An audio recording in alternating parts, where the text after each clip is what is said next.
In this video, we're going to be hitting at a high level the Schedule A.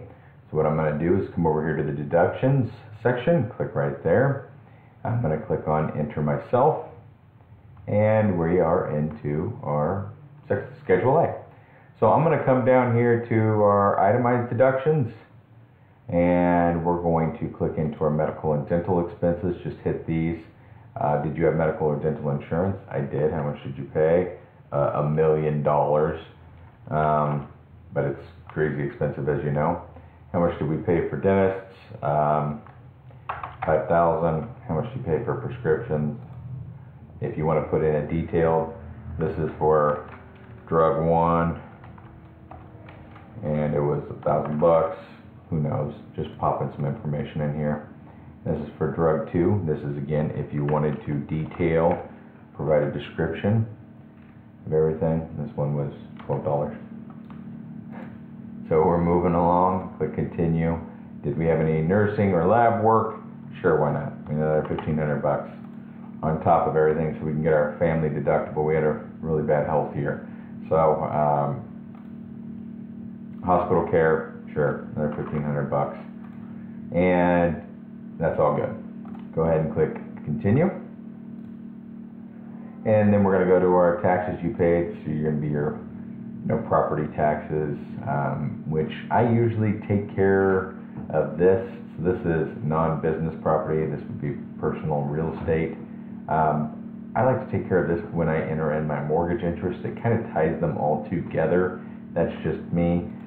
I think it makes it a little bit easier, which I don't know. There's not a lot of other interest scenarios or property tax scenarios other than that you really need to go into. Most everything else just calculates and carries. So I'm just going to click in here into our mortgage interest reported on a 1098 form, and we're going to add this. We paid to Chase, and we pay them whatever, $8,800 a year. No points paid because we already owned or have purchased previously. If you had another one, go ahead and pop in there. You can add it. If you have your real estate, again, this is the section that I was just talking about, as opposed to entering the taxes you paid there and then coming over here and entering your mortgage. I just like to enter it all in here so I don't have to bounce between the two screens.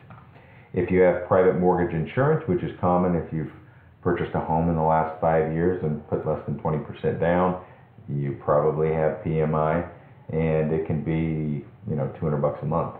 So we'll just say that it was $2,000 this year. Click continue. Click continue.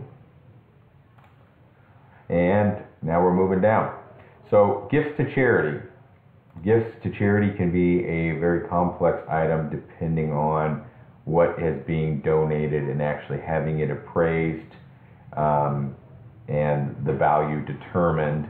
And there's different evaluation methods out there depending on the type of the item that can be. It's beyond my pay grade, but what's really simple to do is just input your cash gifts to charity. So if you pay tithe on a regular basis, as opposed to entering in each of those items, if you had a detailed list, but you don't want to go in and put them all in just for the sake of time, you can just click override and put in a gross amount and click continue.